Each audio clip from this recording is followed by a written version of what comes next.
This National Historic Site is the busiest transit hub in Canada and services 300,000 travelers per day. Trains, subways, buses, and streetcars all intersect here. But there's more to this iconic station. From shopping and cultural events to outstanding food and hidden gems, this is Toronto's Union Station.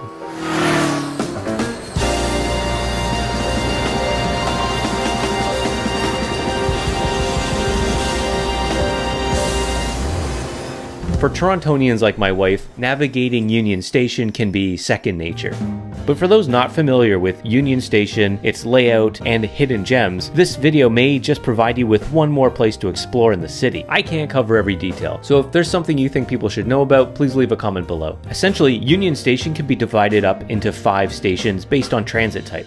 It's very easy to lose your sense of direction inside Union Station, so an easy way to tell which direction you're facing is to know where York Street, Bay Street, and Front Street are located. If you see signs that say York, you're headed west. If you see signs that say Bay, you're headed east. If you see signs that say Front, you're headed north. Signage inside Union Station is not great, but one thing you'll see a lot of is York or Bay or Front on the signs. That should be enough to get you going in the right direction. That is, if you know where you want to go. Hey, I'm Mark. I'm a photographer and videographer based in the Toronto area, and I make videos about North American places and experiences. And with every video, I do my best to bring you great visuals and info about the places that I visit. I have plenty of other videos like this one on my channel and plenty more planned for the future, so please consider subscribing. And if you've already done that, I really appreciate you, and thanks. Starting here at the heart of Union Station is the Great Hall. This is the Via Rail station where you can catch trains destined for other parts of Ontario, Quebec, Eastern and Western Canada, and the United States. If you're not planning on taking any trains or city transit, a walk through the Great Hall is well worth it on your visit to Toronto. Plus, they often have cultural or social events happening throughout the year. During the summer months, for example, they have Union Summer, which is a semi-permanent food market with live music, and it runs basically all summer long. Over the last century, many other events have been held here at this historic site.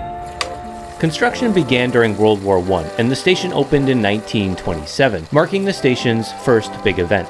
The ribbon-cutting ceremony was attended by the Canadian Prime Minister, the British Prime Minister, the Prince of Wales, and the Duke and Duchess of York. Needless to say, this now iconic building was a big deal when it opened. The Prince of Wales is quoted as saying, "You build your train stations like we build our cathedrals." The station is very grand and opulent, and it's a great example of the Beaux Arts style of architecture that was popularized by fine arts schools in France at the time. From the Great Hall, you can head south, down the ramp to the Via Rail terminals, where you can catch trains headed across the continent. If you head west towards York, you'll find the Skyway, which will connect you to the Metro Toronto Convention Centre, Sky Dome, Ripley's Aquarium, CN Tower, and plenty more. This is also the way to the Up Express station. This is the train service that transports passengers from Union to Pearson International Airport. There's trains departing here every 15 minutes, so you don't need to wait long. But if you do need to wait, I would say this is one of the nicer hubs in Union Station. They have a great Balzac's coffee shop here and probably the best restrooms in all of Union Station, but let's keep that one a secret. Something I've noticed recently is there's usually a line outside the Up Express station at the Go Presto ticket machine. Something to consider is downloading the Presto app on your phone and adding it to your Apple or Google Wallet. All you have to do is add some money on there before you travel, and then you can tap on and off public transit as soon as you arrive in the city, and you don't have to wait in any more long lines after leaving the airport. Plus, the Presto card gets you discounts on transit fares, food, and attractions, so I'd say it's worth getting before heading to Toronto. Back in the Great Hall, and remember that Front Street is to the north, if you head east, you'll reach the East Wing and the doors that exit out to the corner of Front and Bay Street. If you head down either set of stairs located in the center of the Great Hall, you'll reach the Front Street Promenade. Now this is where things start to get confusing and where I personally start to lose all sense of direction. Here you'll find shops like Pilot Coffee and Craig's Cookies, which everyone raves about. This promenade connects to the next station within Union Station, Go Transit. The York and Bay promenades and concourses is where you can eat, shop, and catch GO trains to the further away neighborhoods and to the cities surrounding Toronto. You can even catch trains here that service Niagara Falls. And again, it's important to remember that York is west and Bay is east. This may not seem like like important stuff, but when you're inside either York or Bay Concourse, they look very similar, and someone who is unfamiliar with Union Station may not even realize that there are two concourses. Also, they are not directly connected, but separated by the Front Street Promenade, Via Rail, and Union Market, which are all situated in the center of Union Station. But if you're catching a GO train, both Bay and York concourses service the same trains and platforms. So it doesn't really matter which one you're in when you're departing from Union. I would say what matters more is knowing which concourse you're in when you arrive at Union, because I think this is where people get really turned around. But if you know that the Bay Concourse is on the east side of the station and York Concourse is on the west side of the station, then when you get off the GO train and head down the stairs from the platforms and onto the concourse level, you'll have a better sense of where you are and which direction you need to go.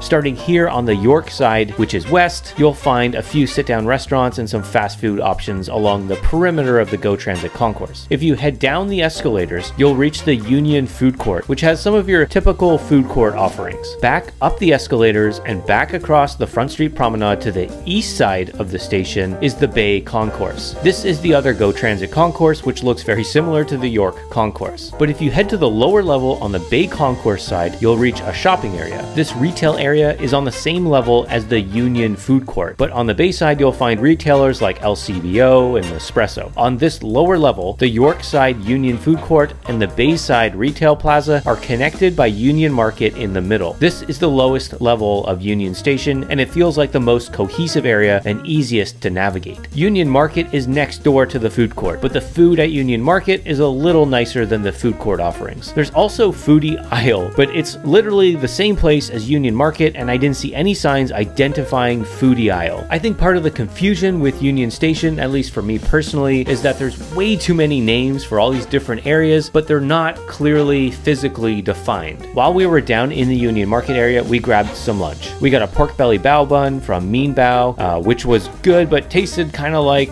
you might expect, sort of a typical like soy sauce flavor, I guess. We also ordered the classic chicken sandwich from Mighty Bird, which was incredible. We also ordered Sugar Daddy donuts, which were also amazing. They come with your choice of dips, and the donuts are fried right in front of you. Super delicious, and the frosting or whatever it is not like a typical glaze that you would get on like a Tim Hortons donut. This stuff is more like cake icing. Highly, highly recommend. Backtracking to the Bay retail area, if you head north, this is, I guess, the main entrance way into the TTC station. Linking the Bay retail area and the TTC is what is referred to as the moat. Again, you will not see any signs that say the moat. The moat is also accessible from outside, from Bay Street. So you can enter the moat and then go left into Union Station or right into the TTC station. From inside the TTC station, you can catch streetcars and subways connecting you to the rest of the city. And you can use your Presto card here too. Up Express, GO Transit, and TTC all accept Presto.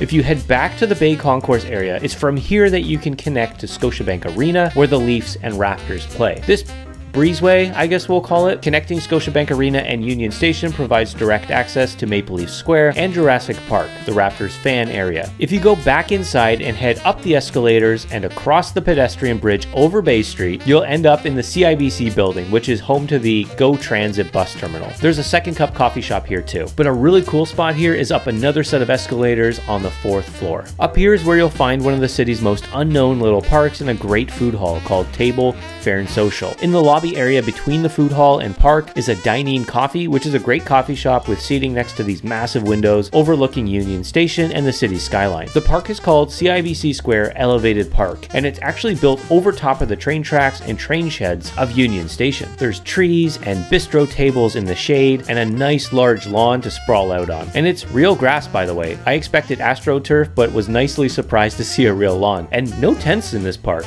Table Fair and Social has a good variety of food, but they are only open Monday to Friday. When I visited, I ordered the ramen special from Miss Soya, and I thought it was incredible. It reminded me of the last time I ate at Momofuku on University, which is sadly now closed. Highly recommend coming here for the ramen, quiet atmosphere, beautiful park, and the great city and train views.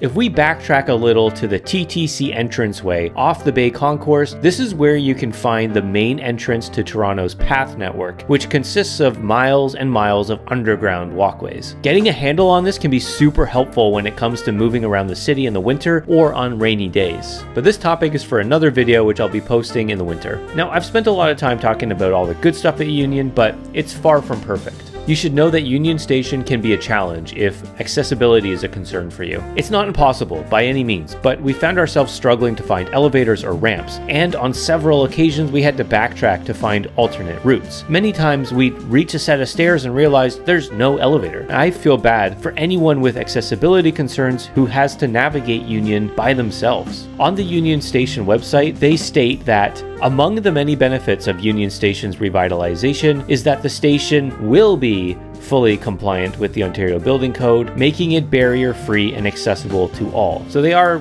fully admitting that it is not fully accessible to all right now. But if you do have accessibility concerns, you will be able to get through there. It's just going to take a little extra time. Some of the other issues that have always plagued me when visiting Union Station have been the super confusing layouts and poor signage. But from researching and making this video, I feel like I have a better handle on it now. And I hope you do too. I hope you found this video helpful. And if you did, please consider subscribing, give it a thumbs up, and I'll see you next time.